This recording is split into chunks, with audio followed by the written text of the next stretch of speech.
Hallelujah, praise the lord. প্ৰভু যীশুৰ মধুৰ নামত আপোনালোক সকলোকে স্বাগতম জনালোঁ। আশা কৰোঁ আপোনালোক সকলোৱে ভালে আছে। ঈশ্বৰক ধন্যবাদ দিওঁ, তেওঁ যে পুনৰাই আমাক এটা বিশ্ৰাম দিন দিলে আৰু তেওঁৰ উপস্থিতিত আমাক ৰাখিলে। তেওঁৰ অনুগ্ৰহত সকলোকে ভালে ৰাখিছে বুলি মই বিশ্বাস কৰোঁ। আজি দিনটোৰ আৰম্ভণি আমি ঈশ্বৰৰ বাক্যৰে কৰোঁ। আজিৰ বাক্য আমি লৈছোঁ আদি পুস্তক 18 অধ্যায়ৰ 1 পদ। সুন্দৰ ঈশ্বৰৰ বাক্য আমাৰ কাৰণে কৈছে, তাৰ পাছত জিহুৱাই মমৰিৰ এলোন গছবোৰৰ ওচৰত আব্ৰাহামক দৰ্শন দিলে। তেওঁ দিনৰ ৰ'দৰ তাপৰ সময়ত নিজ তম্বুৰ ঘৰৰ দুৱাৰ মুখত বহি আছিল। Hallelujah, praise the lord. ইয়াত আমি যেতিয়া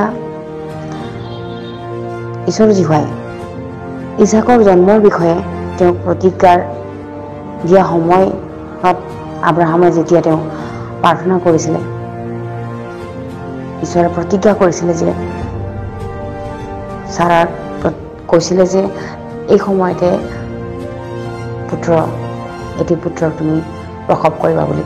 তেতিয়াই যেতিয়া আব্ৰাহামে দৰ্শন পাইছিলে, তেতিয়া এলোন গছবোৰৰ ওচৰত তেওঁ আছিলে আৰু ৰ'দৰ তাপৰ সময়ত তেওঁ তম্বুৰ ঘৰৰ দুৱাৰ মুখত বহি আছিলে। তেতিয়া আব্ৰাহামক ঈশ্বৰে দৰ্শন দিছিলে যে তেওঁ 3জন পুৰুষক থিয় হৈ থকা দেখি, আৰু তেওঁক দৰ্শন দিছিলে কাৰণ তেওঁ বিশ্বাসী আছিলে। তেওঁ এনেকুৱা বিশ্বাসী আছিলে, ঈশ্বৰে তেওঁৰ বিশ্বাসৰ সন্তুষ্ট পাইছিলে আৰু এই বিশ্বাসৰ গুণত বয়সস্থ হোৱাৰ পাছতো তেওঁ পুত্ৰ পাইছিলে, ইছাকক। Hallelujah, praise the Lord. তেওঁ ইমানেই বিশ্বাস কৰিছিলে যে ঈশ্বৰে পুত্ৰ প্ৰসৱ হ'ব বুলি কোৱাটো আমাৰ নিচিনা মানুহ হ'লে আমি বিশ্বাস নকৰিলোঁ হয়, কিন্তু আব্ৰাহামে বিশ্বাস কৰিছে। ঈশ্বৰে দুয়োটা ঈশ্বৰ হয়।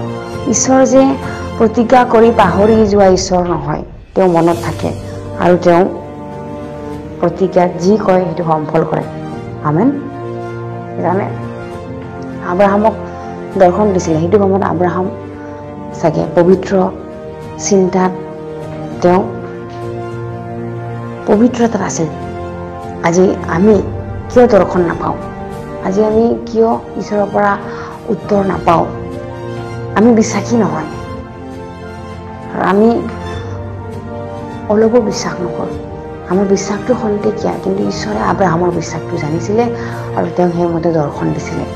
আজি সেই ঈশ্বৰে আজি ৰৈ আছে আমাকো দৰ্শন দিবৰ কাৰণে। আমাৰ জীৱনত কি হ'ব, ঈশ্বৰৰ কি ইচ্ছা আমাৰ ওপৰত, সেই দৰ্শনটো তেওঁ আমাক দেখাবলৈ তেওঁ ৰৈ আছে। কিন্তু আমি মানৱ জাতিবিলাক এলেহুৱা, আমি যিবিলাক বিশ্বাসীবিলাক এলেহুৱা হয়, সেইকাৰণে আমি ঈশ্বৰৰ পৰা উত্তৰ নাপাওঁ, দৰ্শনো নাপাওঁ।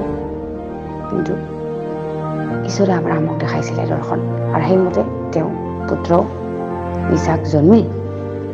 আমেন। বিশ্বাসীসকল, সেই ঈশ্বৰক আমি ধন্যবাদ দিব লাগে। সেই ঈশ্বৰক আমি কেতিয়াও পাহৰিব নালাগে।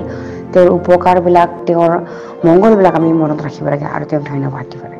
আমেন। আহক আমি এই বিশ্ৰাম দিনত ঈশ্বৰৰ বাক্যৰ কাৰণে ধন্যবাদ দিওঁ আৰু প্ৰাৰ্থনা কৰোঁ।